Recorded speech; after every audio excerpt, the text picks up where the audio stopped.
El callejón de las voces hundidas. Nunca pensé que un barrio pudiera marcarte como una cicatriz. No hablo de historias que se cuentan para espantar a los nuevos ni de leyendas que se inflan con los años.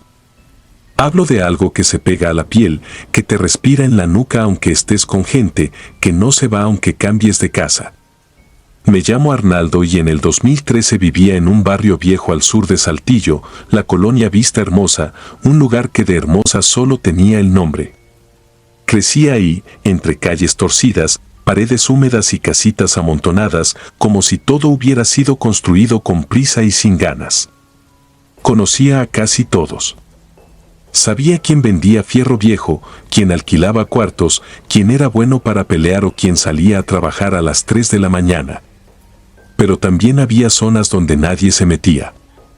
Y no por delincuencia. Era otro tipo de miedo, más antiguo, menos explicable. Mi trabajo como repartidor de autopartes me obligaba a moverme entre esos callejones sin luz. Me gustaba, a pesar del cansancio. Me hacía sentir que el barrio era mío. Pero esa confianza murió un jueves de noviembre. Todavía no sé cómo sigo cuerdo. Aquel día terminé una entrega tarde porque se nos juntaron los pedidos. Me tocaba subir por la calle San Rodrigo para entregar una caja pequeña. Desde niño evitaba esa parte del barrio, sobre todo una entrada angosta conocida como la Brecha del Silbón. No tenía historia oficial, pero la gente mayor decía que ahí habían intentado levantar una capilla hace décadas y que, por alguna razón, la construcción nunca avanzó. Murieron 2 albañiles y nadie volvió a intentarlo. El terreno quedó vacío, rodeado de muros a medio caer. De noche parecía un hueco sin fondo. Yo nunca había pasado por ahí. Esa vez, por flojera o por costumbre de atajar camino, doblé hacia la brecha. Recordé el nombre y me reí para mis adentros porque siempre pensé que la gente exageraba. Avancé con la caja abrazada contra el pecho. Había neblina y el aire estaba tan frío que parecía morder. A la mitad del camino sentí un olor extraño, como barro mojado mezclado con metal. Pensé que sería una coladera tapada, pero no había drenaje ahí. Luego escuché un sonido apagado, como murmullos. Eran débiles, casi como si alguien hablara bajo la tierra. No había nadie. Ni un perro, ni un coche, ni un borracho.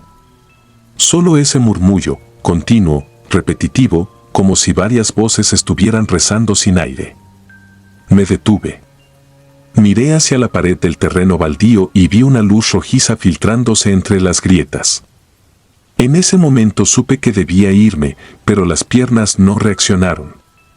Fue como si el cuerpo quisiera mirar lo que la mente suplicaba evitar. Me acerqué a un hueco entre los tabiques. La luz venía del fondo del terreno. Cuando mis ojos se acostumbraron vi algo que todavía sueño y no puedo borrar. Había un grupo de personas arrodilladas alrededor de una fosa poco profunda, unas 8 o 10 figuras cubiertas con mantos oscuros, inmóviles, como si no respiraran. En el centro, dentro de la fosa, había algo moviéndose bajo una lona negra. Se agitaba como si algo vivo intentara salirse. Las voces venían de ellos, aunque no movían los labios. Era un canto grave, como si brotara de sus pechos directamente, sin pasar por la garganta.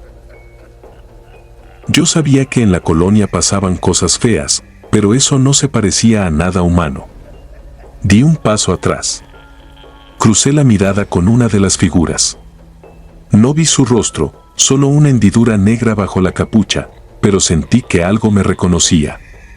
El canto se detuvo de golpe. El movimiento bajo la lona también. Después escuché un sonido que no puedo describir bien, como un golpe seco seguido de un suspiro largo que no venía del cuerpo, sino del suelo mismo. Corrí. No pensé en la entrega ni en el trabajo. Solo corrí sintiendo el aire helado como dedos arañando mi espalda. No miré atrás. Cuando llegué a mi casa estaba tan alterado que no pude abrir la puerta a la primera. Esa noche no dormí. Escuchaba el mismo murmullo en mi cabeza, como si algo lo repitiera dentro del techo, dentro de las paredes. No podía explicarlo. Sentía que algo me había seguido sin moverse de aquel lugar. Al día siguiente, cuando salí para trabajar, encontré una caja pequeña encima de mi moto. Sin etiquetas. Sin remitente. Me quedé paralizado. La abrí. Dentro había una figura de barro, reseca, del tamaño de mi mano. Representaba un cuerpo humano sin rostro, pero con una boca enorme que casi llegaba al pecho. Tenía marcas en forma de espirales en los brazos. Eran las mismas que había visto talladas en la pared del terreno años atrás, cuando de niño pasé corriendo sin atreverme a mirar bien. No sabía que volvería a verlas. Cerré la caja y la tiré en un contenedor lejos, pero la imagen seguía conmigo. 3 días después, cuando regresé de un turno, vi algo parado al final de la calle. Era alguien con una capucha. No hacía nada, ni caminaba, ni respiraba. Solo estaba ahí, como si me esperara. Me metí rápido a la casa. Esa noche escuché pasos en la azotea. Subí temblando. No había nadie, pero encontré una espiral dibujada en polvo, perfectamente trazada. Desde entonces algo cambió en el barrio. No solo para mí. Empezaron a desaparecer perros. Luego un muchacho de la cuadra. La policía dijo que era cosa de narcos. Pero los vecinos hablaban de otra cosa, de sombras moviéndose en la brecha del Silbón después de la medianoche, de luces rojas que nadie quería investigar. Yo intenté ignorarlo hasta que una madrugada escuché el murmullo otra vez, esta vez detrás de mi puerta. Como si las voces hubieran aprendido mi nombre. Me fui del barrio meses después, pero eso no detuvo nada. Hay noches en que despierto con la sensación de que alguien está parado en la esquina. No lo veo bien, pero sé que la capucha es la misma. A veces encuentro espirales dibujadas en el polvo del parabrisas de mi coche. A veces escucho un canto tenue, como si viniera del suelo. Y siempre recuerdo la fosa, la lona negra, las voces sin boca. Uno no escapa de un barrio maldito. Solo se aleja un poco. Lo suficiente para fingir que sigue siendo humano.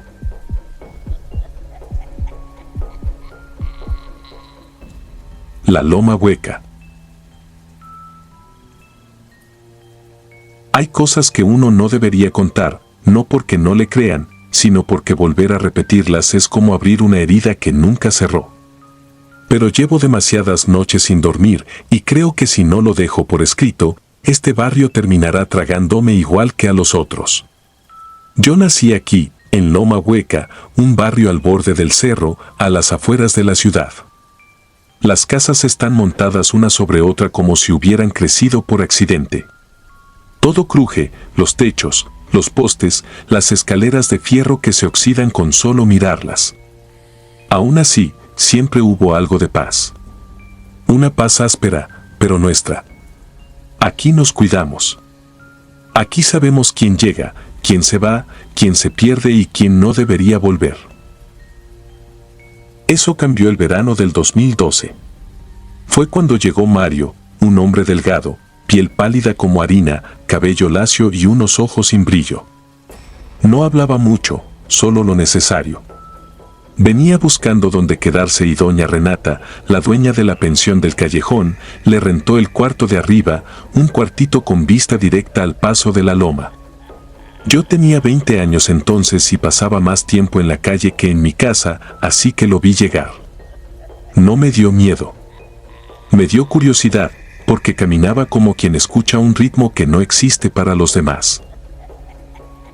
Lo raro empezó al tercer día. Mario no salía a trabajar, pero tampoco estaba ocioso. Desde abajo podíamos oír cómo arrastraba muebles o movía cosas pesadas. Por las noches se le veía parado frente a su ventana, inmóvil, mirando hacia la parte más oscura del cerro, donde ya no hay casas ni luz, solo tierra suelta y un viejo tubo de agua abandonado que nunca funcionó. Nadie sube ahí. Desde niños nos dijeron que esa parte estaba hueca, que abajo había túneles viejos, drenajes tapados, un sistema de aire olvidado desde antes que existiera la colonia. Todos nos reíamos, pero ninguno se acercaba después del atardecer. Una noche lo escucharon reír, pero no era risa normal. Era como si se tragara el aire antes de soltarlo, como si se ahogara en su propio pecho. Decían que hablaba con alguien, que respondía pausado, como siguiendo órdenes. A mí me tocó escucharlo un viernes, casi a la medianoche. Yo regresaba de dejar un pedido de comida y pasé por el callejón. Me detuve sin querer. El sonido venía desde arriba, desde su ventana. Era un murmullo ronco, luego una risa baja y luego una frase que todavía me persigue, ya casi está abierto. No le conté a nadie. A la semana siguiente, empezaron a aparecer cosas colgadas en la baranda de su terraza, plumas de ave, ramas dobladas en forma de espiral, listones negros y, una vez, un frasco lleno de algo que parecía barro con cabellos atrapados adentro. Todos lo vimos, pero nadie dijo nada porque aquí hay códigos. Y uno de ellos es no meterse donde no te llaman. El verdadero problema empezó con mi primo Julián, de 15 años. Julián era de esos muchachos inquietos que no creen en nada. Una tarde fue a patear una pelota y ésta rodó hasta la parte del cerro que todos evitaban. Mario estaba afuera, parado como siempre, mirando hacia el hueco. Julián no se intimidó, subió por la pelota y desapareció entre los matorrales secos. Tardó demasiado en regresar. Cuando bajó, no traía la pelota. Traía una caja de metal oxidado. No supo decirme dónde la encontró, solo que estaba medio enterrada, como esperando a que alguien la sacara. La caja estaba fría, más de lo normal. La abrí y adentro había tierra, pero no tierra común. Era negra, húmeda, tenía un olor metálico, como a fierro viejo. Y entre la tierra había un pedazo de tela enrollado con algo adentro. Cuando lo abrí descubrí un diente humano, grande, con la raíz incompleta. Julián dejó de ser el mismo desde esa tarde. Empezó a hablar dormido, a veces con los ojos abiertos, diciendo cosas que no entendía. Ya escuché el aire, ellos suben, él me dijo que no volteara. Pero lo que más me perturbaba era su mirada. Tenía los ojos hundidos, como si no estuviera aquí del todo. Empezó a subir al cerro en la madrugada. Yo lo seguí un par de veces. Parecía guiado por algo. La última noche que lo vi subir fue la peor. Me despertó un golpe seco, como si alguien hubiera tirado piedras en el techo. Salí al patio y vi la sombra de Julián subiendo por la escalera lateral de la pensión. No caminé. Corrí. Llegué jadeando cuando él ya estaba a mitad del cerro. El aire olía a tierra mojada, pero no había llovido. La brisa era pesada, casi espesa. Y allí, en lo alto, vi dos figuras, Julián y Mario, parados frente al tubo abandonado. No alcancé a gritar su nombre porque algo me obligó a quedarme quieto. Fue como un peso en la espalda, como si el propio cerro respirara. Mario levantó la mano y Julián repitió el gesto, pero no era un movimiento normal, era lento, como si no lo controlara él mismo. El tubo empezó a vibrar. Un sonido bajo, como un gemido enterrado. La tierra se movió bajo mis pies. Vi una grieta abrirse alrededor del tubo, como si algo empujara desde abajo. Y ahí fue cuando lo vi. Una sombra salió del hueco. No tenía forma humana. Era como vapor oscuro mezclado con barro. Una mancha que se movía con intención. Avanzó hacia Julián y Mario y ellos no retrocedieron. La sombra subió por sus piernas y luego por su espalda. Mario no hizo nada. Julián tampoco. Y luego desaparecieron los dos dentro del hueco, como si la tierra los hubiera absorbido. Yo quedé paralizado. Cuando pude moverme, ya no había nada. Ni grieta. Ni Sombra, ni Mario, ni Julián. Al día siguiente encontramos la caja de metal en el patio de mi casa. Vacía. Ni rastro de la tierra negra. Desde esa noche, el barrio cambió. Hay zonas donde no se escucha ni un insecto. La loma parece más profunda. Los perros no suben. Y cuando el viento sopla desde el cerro, trae un sonido que no debería estar ahí. Un golpeteo hueco, como si alguien tocara desde abajo. Los que vivimos aquí lo sabemos. No se abrió un túnel. No se abrió un drenaje. Se abrió otra cosa. Algo que nunca debía despertar. Y yo fui testigo de la primera noche. Y de la última de Julián. Por eso lo escribo. Por eso lo dejo aquí. Porque sé que pronto me tocará a mí. Desde hace días escucho pasos en mi techo, justo encima del cuarto donde duermo. Pasos lentos, húmedos, como si estuvieran llenos de tierra empapada. Cada noche están más cerca. Y anoche, por primera vez, tocó 3 veces. Hueco. Hueco. Hueco. No sé cuánto más podré ignorarlo. Porque en loma hueca nadie desaparece. La tierra se los traga. Y luego pide más.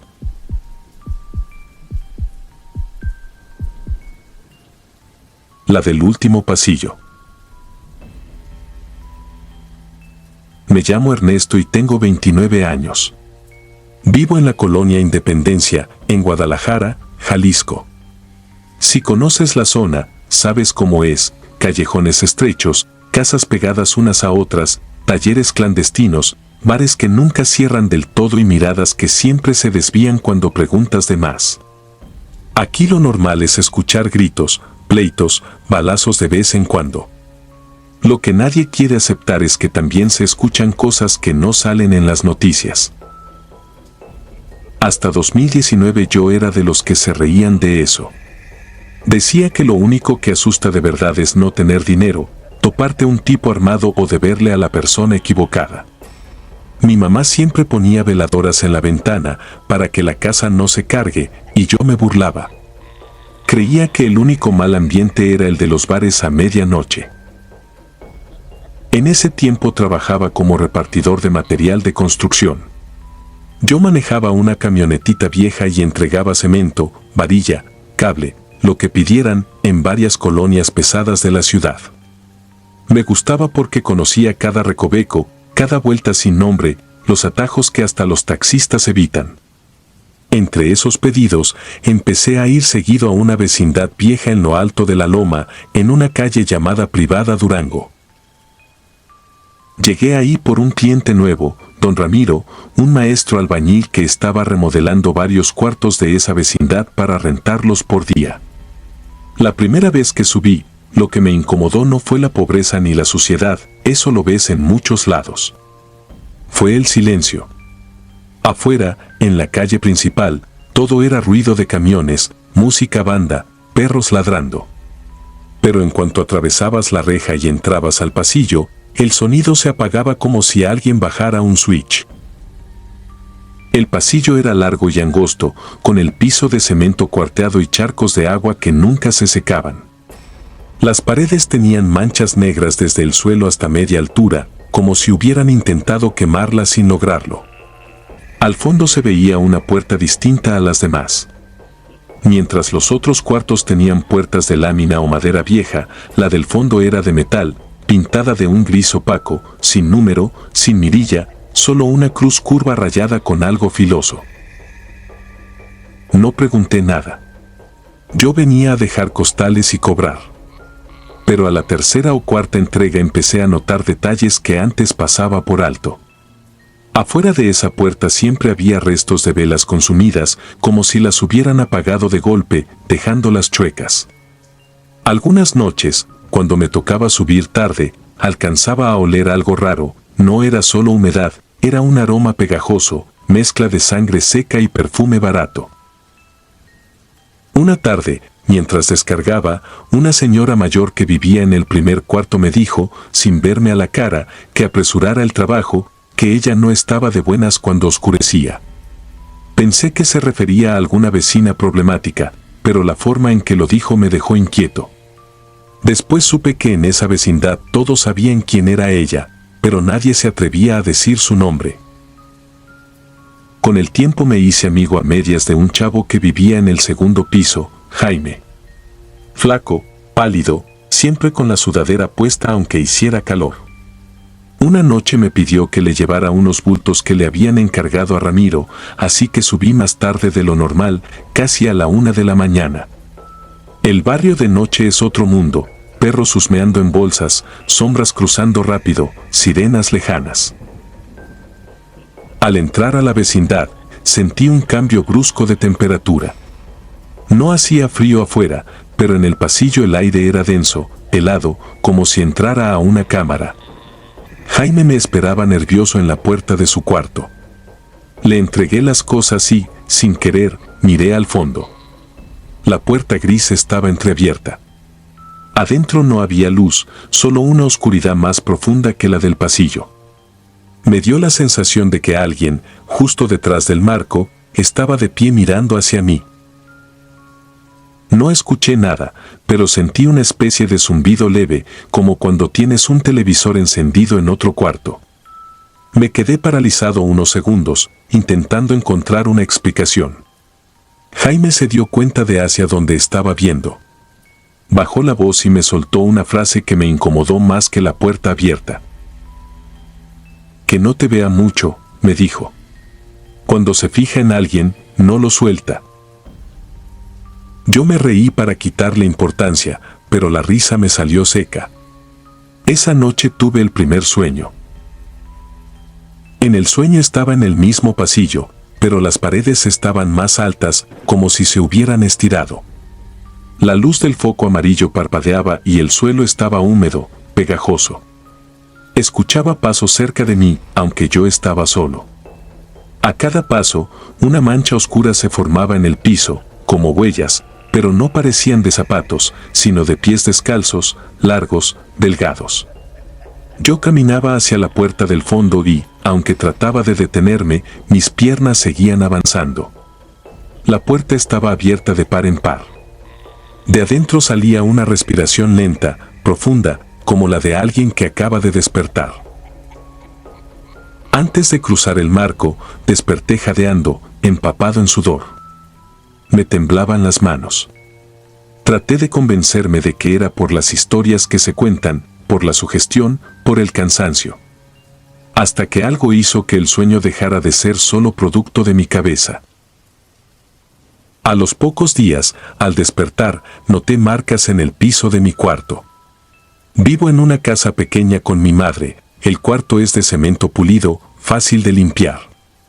Pero esa mañana había huellas negras, delgadas, desde la puerta hasta el lado de mi cama. No parecían huellas de zapato, eran formas alargadas, como de pies descalzos manchados de hollín. Pasé un trapo con cloro y se borraron, pero el olor a quemado se quedó horas flotando. No le dije nada a mi mamá. Pensé que estaba perdiendo la cabeza. Aún así, seguí trabajando. Un mediodía, al llegar a la vecindad, encontré en la parte interior de la reja una bolsita de tela negra colgada a la altura de mi cara. No tenía nombre, pero estaba justo a la altura en la que yo siempre pasaba. La curiosidad pudo más y la abrí. Adentro había tierra oscura, pedacitos de vidrio y un pedazo de foto quemada por la mitad. La parte que quedaba mostraba a alguien con chamarra roja. Yo tengo una chamarra roja que uso casi diario para las entregas. Ese mismo día, sin pedírselo, Jaime me dijo que no subiera en la noche, que si Ramiro quería material, fuera por la tarde, que ella ya me había visto. Me lo dijo rápido, mirando al piso, como si repetirlo demasiado fuera peligroso. Las noches empezaron a ponerse pesadas. Dejé de dormir bien. A veces, justo antes de quedarme dormido, sentía que alguien se sentaba en la orilla de la cama. No oía pasos, solo el peso hundiendo el colchón y el olor a humedad vieja, igualito al del pasillo. Cuando encendía la luz no había nadie, pero el pliegue en la sábana seguía marcado unos segundos más. Lo que terminó de quebrarme pasó una madrugada de octubre. Tuve otra vez el sueño del pasillo, solo que esta vez no desperté antes de llegar a la puerta. En el sueño crucé el umbral. La oscuridad de adentro era tan densa que no veía nada, pero sentía dedos fríos tocándome los hombros, el cuello, la nuca.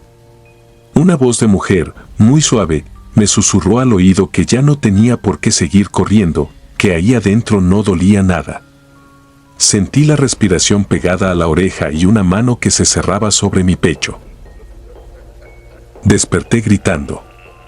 Mi mamá entró asustada. Yo no podía ni hablar, me faltaba el aire. Cuando por fin me calmé, me levanté la playera. Tenía marcas moradas, como dedos largos marcados en la piel, justo sobre el corazón. Decidí salirme unos días de la colonia. Me fui con un tío a Tonalá. Ahí dormí como no lo hacía en semanas. Ningún sueño, ninguna sensación rara. Nada que ver con la casa, pensé, o con el ambiente del barrio. Pero al volver, la primera noticia que escuché fue que Jaime ya no vivía allí. Algunos decían que se había ido sin pagar la renta, otros que lo habían levantado. Nadie sabía nada concreto. Su cuarto ya estaba ocupado por otra familia. Esa noche, al pasar frente a la vecindad con la camioneta, sentí que alguien me miraba desde dentro del pasillo. No me detuve, pero vi por el retrovisor algo que todavía me cuesta aceptar, una figura alta, delgada, de pie justo frente a la puerta gris, como si se hubiera asomado solo lo suficiente para verse en el espejo por un instante. No volví a hacer entregas ahí. Le dije a mi jefe que esa zona ya no la trabajaría. Él pensó que era por miedo a los delincuentes, me regañó un poco, pero al final consiguió a otro repartidor. Aún así, el asunto no terminó. Un domingo, al regresar de comprar tortillas, encontré una hoja doblada debajo de la puerta de mi casa. La letra era chueca, cargada hacia la derecha, escrita con pluma azul. Solo decía: los que cruzan el último pasillo no siempre regresan, pero siempre vuelven a ser llamados. No tenía firma, ni dirección, nada. El papel olía a humo y a perfume rancio. Lo rompí en pedazos, lo tiré y limpié la entrada con agua y sal, como mi mamá acostumbra. Desde entonces, los sueños ya no son tan claros, pero a veces, cuando salgo tarde del trabajo y paso frente a callejones estrechos, me llega ese mismo olor a humedad y madera quemada. Y junto con el olor, un pensamiento que no puedo sacarme de la cabeza: no fue la vecindad, no fue la colonia. Fue ella. No sé su nombre. No quiero saberlo. Solo sé que en barrios como el mío hay pasillos que no llevan a otro cuarto ni a un patio. Llevan a alguien. Y cuando ese alguien se fija en ti, cambias de ruta, cambias de trabajo, te mudas de ciudad si quieres. Al final, terminas volviendo, aunque sea con la mente, a ese último pasillo donde la puerta está entreabierta y alguien, del otro lado, te espera con una paciencia infinita. Suscribirte y darle like ayuda mucho a este canal. Si ya has escuchado mi contenido antes, te ha gustado y estás disfrutando lo que escuchas en este sector, te agradeceré que presiones el botón de suscribirse. Sin más interrupciones, continuamos. La sombra de la calle 12. A veces creo que mi vida se torció mucho antes de que yo lo notara. Me llamo Rodrigo, tengo 34 años, y lo que voy a contar ocurrió en 2014, cuando trabajaba en un barrio que todos evitaban mencionar después de la caída de la noche, San Lázaro Viejo, un rincón olvidado en la periferia de León, Guanajuato. Crecí en colonias duras, así que pensé que nada podía sorprenderme. Estaba equivocado. Hay lugares donde la noche no solo cae, también baja algo más. Durante años trabajé instalando cableado para empresas pequeñas. El sueldo era variable, pero lo suficiente para sostener el día a día. En aquel tiempo, un conocido me ofreció un pequeño local abandonado en la calle 12, justo en la esquina con un callejón estrecho y húmedo que siempre olía a moho. Me dijo que antes ahí vendían tacos, pero que el dueño desapareció junto con su familia. Historias para espantar, pensé. El precio era ridículamente bajo. Lo compré sin pensarlo demasiado. Lo convertí en un puesto de tortas nocturno, algo rápido, barato y que funcionaba bien con los veladores, taxistas y uno que otro pepenador. Las primeras semanas todo marchó normal. La calle 12 era fea, muy fea, pero viva mientras el sol estaba. Por la noche no circulaba casi nadie. Aún así, cumplía con lo que necesitaba. Me acostumbré a la rutina, abrir a las 6, preparar carnes frías y pan, atender hasta la 1. Después limpiar, contar dinero y cerrar el candado. Todo cambió una noche de septiembre. Todavía puedo ver exactamente la escena como si la tuviera grabada. Eran casi las 12 y estaba acomodando el pan que sobraba cuando noté que alguien estaba de pie al otro lado del callejón, quieto como una estatua. Era una figura delgada, con ropa negra y algo que parecía un velo o capucha cubriéndole el rostro. No supe si era hombre o mujer. Lo único que sentí fue una mirada tan fija que casi podía palparla. Parpadeé. Y cuando abrí los ojos, ya no estaba. Pensé que solo era la oscuridad jugando conmigo. Esa esquina siempre había sido rara, demasiado silenciosa para un barrio tan ruidoso, demasiado fría comparada con el resto de la zona. Pero no dije nada. Era mejor no pensar. Los que piensan demasiado en la calle terminan perdiendo más que el sueño. Sin embargo, al día siguiente volvió. Misma hora, mismo sitio. Y al siguiente también. Siempre inmóvil, siempre mirando, siempre esperando. Con el paso de los días, mi estómago se apretaba cuando el reloj pasaba de las 11. No había razón para sentir miedo. La figura no hacía nada. Pero el cuerpo sabe cuando algo no va bien, incluso antes de que la mente lo acepte. Una noche, mientras limpiaba la plancha, escuché pasos muy suaves detrás de mí. Pasos arrastrados, como si alguien caminara con los pies descalzos sobre el pavimento. Me giré tan rápido que tiré un bote de mayonesa. No había nadie. De nuevo, la figura había desaparecido. Pero esa vez dejó algo.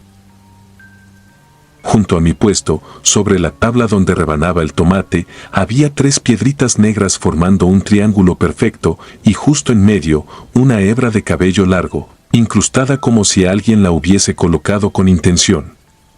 Sentí un escalofrío tan profundo que me tuve que apoyar en el carro para no caer. Guardé todo con torpeza y cerré sin limpiar correctamente. Lo único que quería era irme.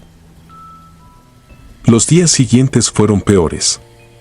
Encontraba pequeñas cosas que yo no había dejado, hojas secas, tierra húmeda, trozos de tela vieja, clavos oxidados.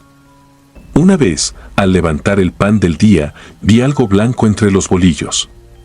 Pensé que era un papel, pero era una uña humana, larga, amarillenta, como arrancada de un tirón.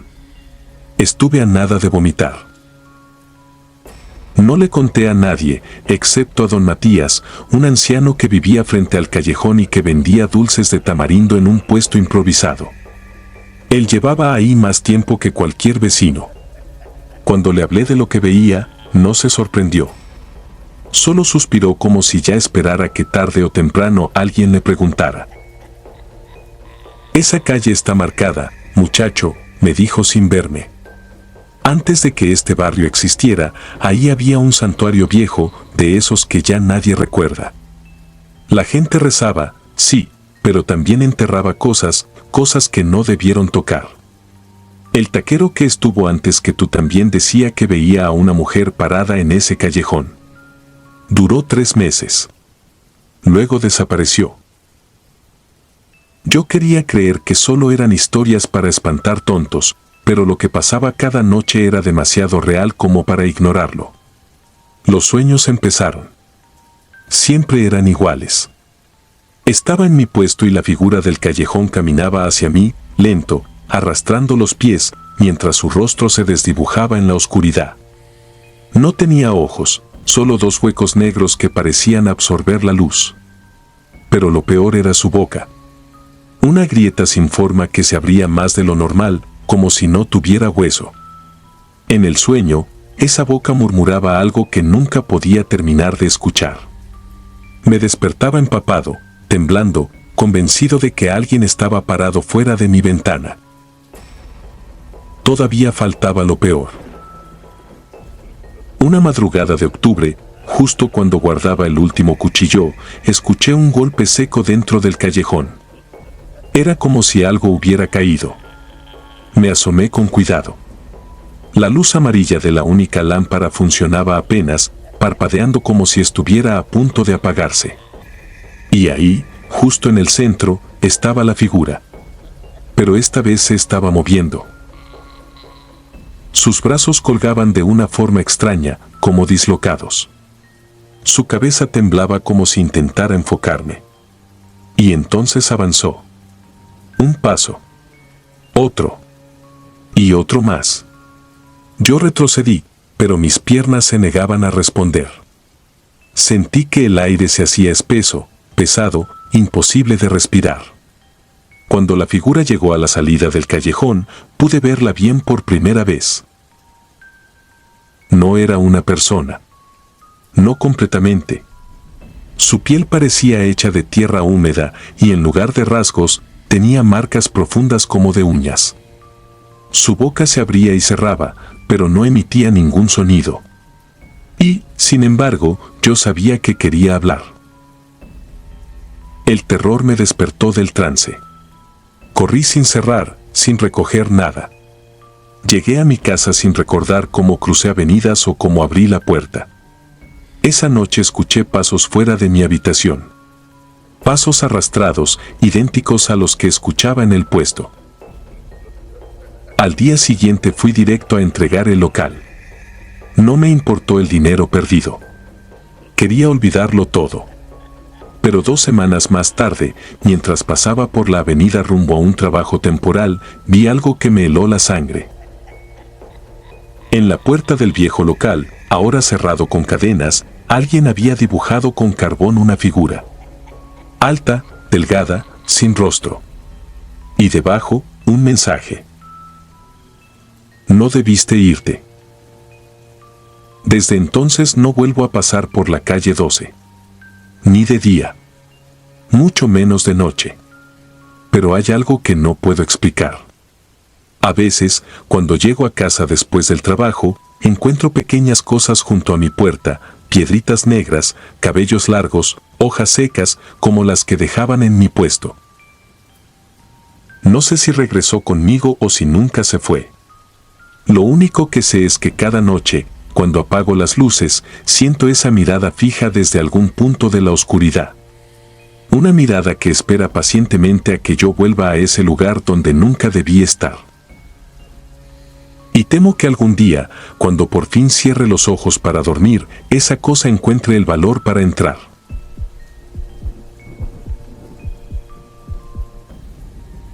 El pasillo que respira. No sé en qué momento mi barrio dejó de ser mi hogar y se convirtió en algo que todavía hoy me sigue a todas partes. Me llamo Samuel, aunque casi nadie me nombra así. En la colonia me conocen como el lince, y no porque sea rápido, sino porque siempre he tenido la costumbre de caminar con la cabeza baja y los ojos atentos, como si buscara lo que otros prefieren no ver. Crecí en La Cuchilla, un barrio viejo al poniente de Puebla, donde las calles parecen no tener principio ni fin y donde las sombras no esperan a que caiga la noche para aparecer. Era el año 2014. Tenía 23 años y vivía en una vecindad que llevaba casi medio siglo apuntalada por columnas oxidadas y paredes cuarteadas. La mayoría de los que vivían ahí crecieron juntos, como pequeñas raíces torcidas entre el concreto. Conocíamos quien vendía cosas de más, quien estaba metido en broncas, quien prefería no hablar. En esos lugares se aprende rápido que puertas no se abren y que rincones conviene evitar. Lo que nunca imaginé es que uno de esos rincones sería un simple pasillo. Ese pasillo estaba al fondo de la vecindad. Oscuro, angosto, siempre húmedo, como si respirara por sí solo. Nadie lo usaba. Las luces nunca funcionaban y, aunque las habitaciones del fondo seguían vacías desde hacía años, a veces se escuchaban pasos. No pasos claros, sino arrastres, como si algo caminara sin ganas de llegar a ningún lado. Todos estábamos acostumbrados a ignorarlo, como quien ignora el rumor de un perro callejero que ladra sin razón. En ese entonces yo trabajaba por las noches repartiendo botanas y refrescos para un comercio que surtía tienditas del barrio. Regresaba siempre después de la medianoche, cuando el silencio de la colonia pesaba más que el frío. La puerta grande de la vecindad siempre estaba entreabierta, pero en la madrugada era común encontrar veladoras encendidas en alguna esquina, como pequeños faros improvisados contra lo que no se ve. Una noche, mientras caminaba hacia mi cuarto, sentí que el aire estaba más pesado de lo normal. No lo pensé mucho, pero antes de meter la llave en la puerta escuché algo detrás de mí, una respiración larga, dispareja. Me giré. Era el pasillo del fondo. No se veía nada, apenas un tramo negro que parecía absorber la luz de las pocas lámparas encendidas. No había viento, no había lluvia, no había nadie en el patio. Aún así, esa respiración estaba ahí. Me quedé quieto. Luego, sin pensarlo, entré al cuarto y cerré la puerta con seguro. Al día siguiente lo comenté con Carmelo, un vecino que vivía 2 cuartos más adelante. Solo frunció el ceño y me dijo que no fuera metiche, que ese pasillo siempre había sido así y que nadie tenía por qué acercarse. Pasaron varios días sin que nada extraño ocurriera, hasta que llegó Marina, una muchacha de Veracruz que llegó buscando un cuarto económico. Nadie quiso decirlo en voz alta, pero todos sabíamos que solo quedaban disponibles los cuartos del fondo. A pesar de las advertencias implícitas, terminó instalándose en el último. Recuerdo que esa tarde el ambiente se puso raro, como si el mismo barrio respirara con incomodidad. Las señoras salieron menos al patio. Los niños dejaron de correr. Incluso los perros dejaron de ladrar. La primera noche no pasó nada. La segunda, tampoco. Pero la tercera despertamos con un ruido que recorría toda la vecindad, golpes secos, repetidos, como si alguien estuviera empujando una pared desde adentro. Algunos vecinos salieron al patio. Yo también. Los golpes venían del cuarto de Marina. Cuando por fin abrió la puerta, la encontramos sentada en el suelo, con los ojos hinchados de no dormir. No quiso hablar. Apenas levantó la vista para decir que durante horas escuchó pasos detrás de su pared, aunque sabía que la habitación contigua estaba vacía. Nadie comentó nada. Solo la ayudamos a levantarse y regresamos a nuestros cuartos. Pero lo peor vino después. Las noches comenzaron a sentirse más largas. Los golpes se hicieron más constantes. No siempre fuertes, pero sí insistentes, como si alguien caminara por dentro de las paredes. A veces, al pasar frente al pasillo, se escuchaban suspiros. No viento, no animales, no tuberías. Suspiros. Una madrugada me despertó un sonido que jamás voy a olvidar, un llanto ahogado, tan leve que parecía salir de debajo de mi cama. Me levanté sobresaltado y, antes de encender la luz, vi que mi puerta estaba abierta. No recordaba haberla dejado así. Al asomarme al pasillo, vi algo más. Algo que aún hoy me cuesta describir. Había una figura al fondo. No era un cuerpo completo, era una sombra que parecía desdoblarse, como si apenas supiera sostenerse de pie. Se movía lento, torcido, arrastrando algo invisible. Cuando avancé un poco, La sombra retrocedió y desapareció dentro de la habitación de Marina. La mañana siguiente, la muchacha ya no estaba. Su puerta seguía cerrada por dentro. Tuvieron que derribarla. No había rastro de ella. Ninguno. Solo un olor a humedad antigua y una pared con marcas largas, como arañazos, que se hundían en el cemento fresco, como si algo hubiera pasado por ahí sin cuerpo, pero con fuerza. Después de eso, varios vecinos se fueron. Otros se quedaron porque no tenían a dónde ir. Yo resistí un par de meses más, hasta que una noche escuché esa misma respiración detrás de mi puerta. Ya no venía del pasillo. Venía de adentro. Me fui sin despedirme. Dejé todo lo que tenía. Pero lo peor es que, algunas noches, cuando estoy solo, siento esa misma humedad en el aire. Y si cierro los ojos por más de unos segundos, escucho ese arrastre, ese suspiro gastado. El pasillo sigue ahí. La vecindad sigue ahí. Y a veces pienso que lo que respiraba desde el fondo no se quedó esperando. Me siguió. Y respira conmigo. Si disfrutas de los relatos, te invitamos a apoyarnos con un like y un comentario, ya que eso nos ayuda muchísimo. Además, si aún no estás suscrito o suscrita, te animamos a formar parte de la comunidad del terror.